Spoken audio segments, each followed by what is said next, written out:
not prepared!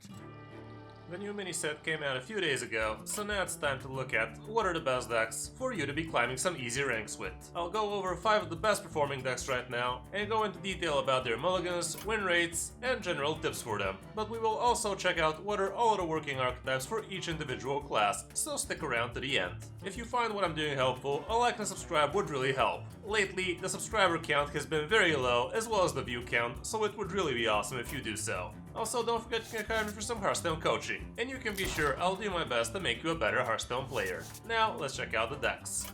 So far, the big winner of the mini set seems to be Hunter, and by a lot. Like, look at this. This is for the last 3 days from Diamond to Legend, and we have basically only Hunter with just a fraction of some other archetypes thrown in there. And it's not even close, like, look at these stats. In top 1000 Legend, it's definitely a lot different, but still, Beast Hunter is doing very well there. But it does get pretty hard countered by some of those Blessed Priests. Either way, let's look at the first deck on the list, which obviously is going to be Beast Hunter, and this seems to be the best performing list for the last 3 days so far. And it's the old and tested variant with the Insatiable Devourers, as well as a couple of Trogs. It literally doesn't include any of the new cards, but you can for sure be thinking about things like the new cards like Defense Attorney Naphanos, as well as Sylvanas, and those two work pretty well together. There are also other variants that are a little bit faster with Schooling Teacher, and also if you're facing a lot of Naga Priests out there, you might even consider including a couple of Tarantulas so you can deal with their pop-off turn with a couple of Poison Boys.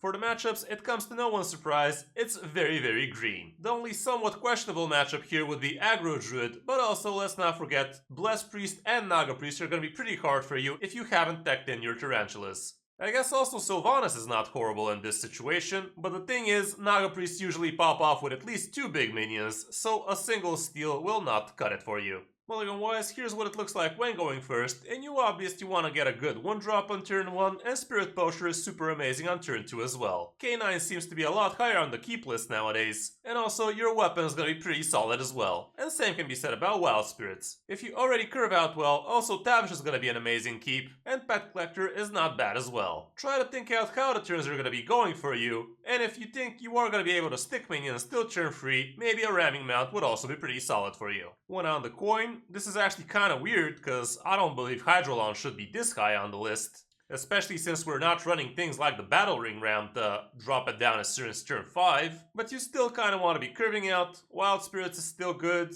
Spirit Poacher also MVP, and Pet Collector, and your good 1-drops as well. Weapons still pretty good. For other good Hunter decks, we also have Face Hunter doing pretty well, which is basically the 30 Beast variant. And there's also this new Rats and Bats Hunter archetype, which is also having a pretty respectable win rate. Quest Hunter is kinda very low right now, but it's still usable.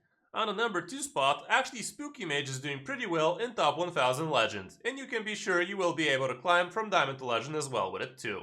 This is basically the old variant with the 40 list, and you're still running the greedy cards like Rune of the Archmage, Sardanafrius, and Kel'Thuzad. We also have the nerfed Magister Dawngrasp, which is still pretty solid, and you still have a couple of Parrots to repeat your Runes of the Archmage most of the time, but also Blizzards and Deathborns. Matchup wise, Ram Druid is not going to be too great for you, but everything else looks pretty good. For the mulligan, it's not super populated, and I would definitely not be keeping Prince Renatal when I'm going first, but things like Location, Amplified Snow Flurry, and depending on the matchup you could even consider things like Blizzard or Sardanafrius. Wildfire is also pretty solid, Shivering Sorceress as well, and also Card Draw is not bad either. Magister Dawngrasp, I still believe you would want to be keeping him kinda hard, cause he is definitely a very solid card for you. One on the coin, Finley seems to be a little bit too high on the keep list for some reason, but I guess he is kind of something like a second mulligan face for you if the first one's kind of a flop. And it's also not a bad minion for you to curve out with, it's a 1-3 and your opponent kind of has to deal with it, so there's that.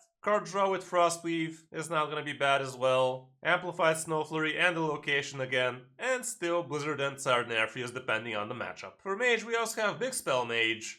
Secret Mage is somewhat usable as well, but the stats are not amazing for it. Mech Mage is above 50, and also Ping Mage is actually doing pretty well in top 1000 Legend. On the number 3 spot, Beast Druid is actually still doing super solid, and it's still probably the cheapest deck that can take you reliably to Legend. The deck is super fast, super high rolly, but in some matchups you will need to really push it to its limits. You gotta be smart with this deck how you wanna be going in, and you want to try and make the most annoying boards for your opponent so they cannot just deal it with single board removals. The list is basically the same as it used to be, and there's again no new cards in this one, but hey, if it ain't broke, don't fix it. Matchup wise, priests are not gonna be great for you, as well as aggro demon hunter. Spooky mage and big spell mage are gonna be hard, and also control warrior if you manage to find any of those, but you shouldn't. Mulligan wise, going first, a good one drop like Trog or Peasant are always great, but also Vicious Slither Spear is pretty solid too. Herald of Nature is probably always a keep, and Thorngrove Sentries are a super good turn 2 as well. Living Roots is not horrible either, because it's a nature spell so it can activate your Herald of Nature while you're curving out, and also Aquatic Form is basically a second mulligan phase for a single card for you. So, in my book, keeping one of these is always a good idea. One on the coin, again Herald of Nature is great. Beaming Sidekick also becomes a lot more keepable, so you can buff up something like a Peasant or even a Druid of the Reef and make a free rush. Peasant depending on the matchup or if you already have a sidekick.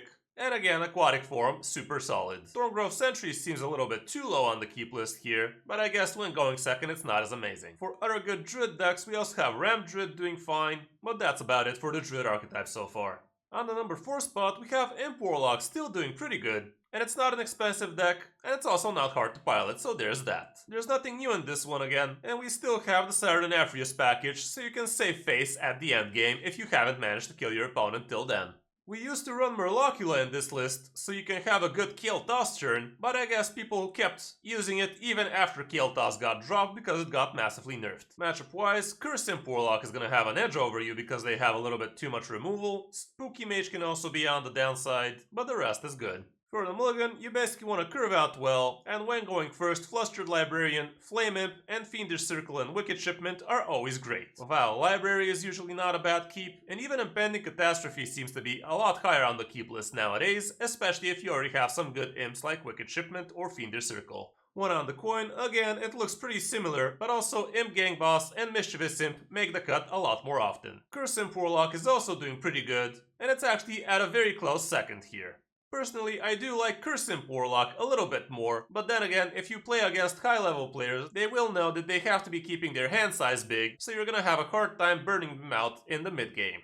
There are also Warlocks with 40 variants, but the win rate is not as high as the other ones.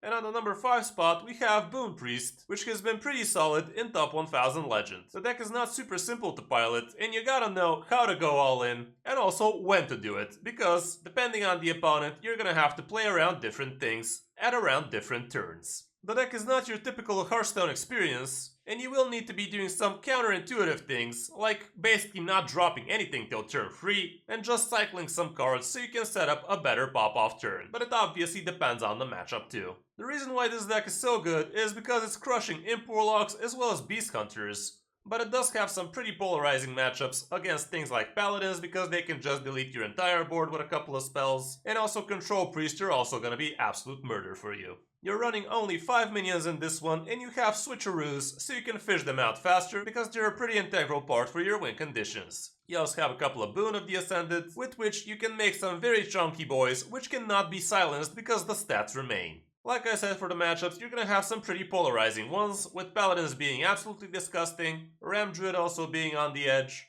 but the other popular matchups are gonna be pretty good for you. Mulligan-wise, you are gonna want to be looking for your Handmaidens, for your Switcheroo, and depending on the matchup, Shadow Word Devour is gonna be pretty good against board-centric decks. Thrive and Shadows can also be pretty good, so you can find your Switcheroo faster, for instance. And even Radiant and Elemental can be pretty good too, so you can make a somewhat early pop-off turn, which a lot of opponents cannot exactly deal with. Boon of the Ascendant, I don't think you ever keep, and you kinda wanna draw into it. And Delighted Burns, again, is gonna be matchup specific, depending on what you think you're gonna be needing. For other good priest deck, you also have the Naga-heavy Naga Priest, and Quest Priest is still doing quite fine. Thief Priest is not as amazing as it used to be, and Boar Priest is still hanging in there.